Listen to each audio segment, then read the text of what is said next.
নমস্কার বন্ধুরা, সবাই কেমন আছো? আশা করি ভালো আছো। তো মিলি মণ্ডল ব্লগ চ্যানেলে সবাইকে স্বাগত জানাই। বাবা লোকনাথকে প্রণাম জানিয়ে আজকের ভিডিওটা তোমাদের জন্য। তো আজকে আবার একটা ব্লগ ভিডিও নিয়ে চলে এসেছি তোমাদের সামনে। তো দেখো, সারাদিন বৃষ্টি হচ্ছিল, সেদিন বৃষ্টি থামার নামই নিচ্ছিল না। সন্ধ্যাবেলা বসে বসে বারান্দার কাছে এসে ঝমঝমিয়ে বৃষ্টি হচ্ছে, সেটাই দেখছিলাম আর একটু ভিডিও করে নিচ্ছিলাম। তো অন্ধকারে ভালোভাবে দেখা যাচ্ছে না, কিন্তু বাইরে প্রচণ্ড পরিমাণে বৃষ্টি হচ্ছে।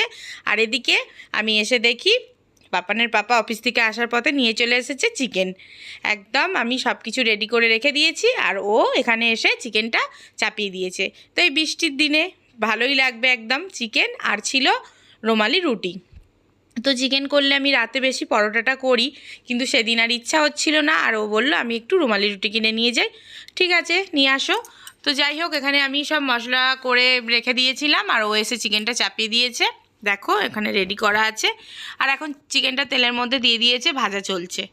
তো বন্ধুরা, বৃষ্টির দিনে কে কে চিকেন কষা আর রুটি খেতে ভালোবাসো অবশ্যই কমেন্ট করে বলো। আর চিকেনটা কীরকম রান্না হচ্ছে একটু দেখে কমেন্টে বলো, খাওয়াতে তো পারছি না। তো যাই হোক, এখন রান্না চলছে, আর পাপান শোনা গেছে পড়াশোনা করতে। তো ওকে আমি নিয়ে আসতে যাওয়ার জন্য, আর বাইরে যেহেতু প্রচণ্ড পরিমাণে বৃষ্টি হচ্ছে, আর এখানে একটু ভিডিও করে নিচ্ছিলাম আমি পাপানের পাপাকে দেখিয়ে। তাও বলছে আমাকে দেখাতে হবে না, আগে পাপানকে নিয়ে আসো গিয়ে। তো আমি চলে গেছিলাম আনতে, আর এদিকে রান্না চলছে। তো রান্নাটা পুরো কমপ্লিট, আর রুটি তো করাই আছে। তার মাঝখানে আবার আমার বড় ছেলে বলছে যে না মা, শুধু রুটি খাবো না, একটু অন্য কিছু বানাও। তা এত তাড়াতাড়ি অন্য কিছু কি বানাবো? তো চলো, আমি আমার যেটা প্রিয় জিনিস আমি সবসময় এনে রাখি যখন তখন বানানোর জন্য। এখানে এই যে গোবিন্দভোগ চাল আনা আছে কিছুটা।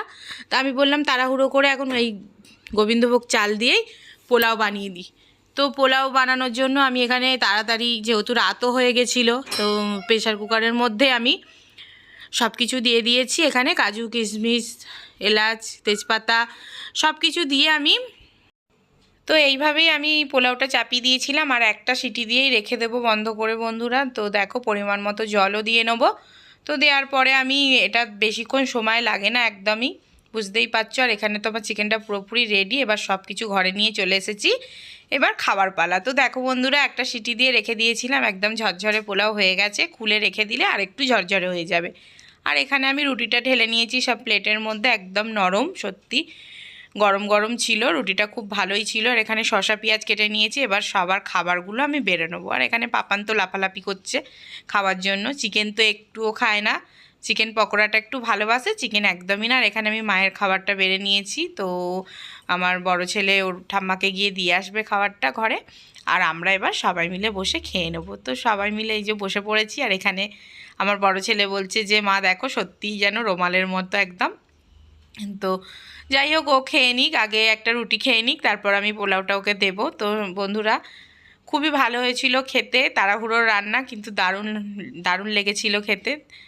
সবাই মিলে বসে একসাথে এই বৃষ্টির দিনে ভালো মন্দ খাওয়ার মজাটাই কিন্তু আলাদা। তো কে কে এরকম বৃষ্টির দিনে ভালো মন্দ খেতে ভালোবাসো একটু কমেন্ট করে বলো।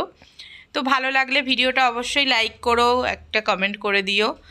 আর আবার আসবো নতুন অন্য কোনো ভিডিও নিয়ে, নয় রান্নার রেসিপি, নয় বা ভ্লগ ভিডিও। তো সবাই ভালো থেকো ততক্ষণের জন্য। তো আজকের মতো চলো টাটা, এখানেই ভিডিওটা শেষ করছি। দেখা হচ্ছে আবার অন্য ভিডিও।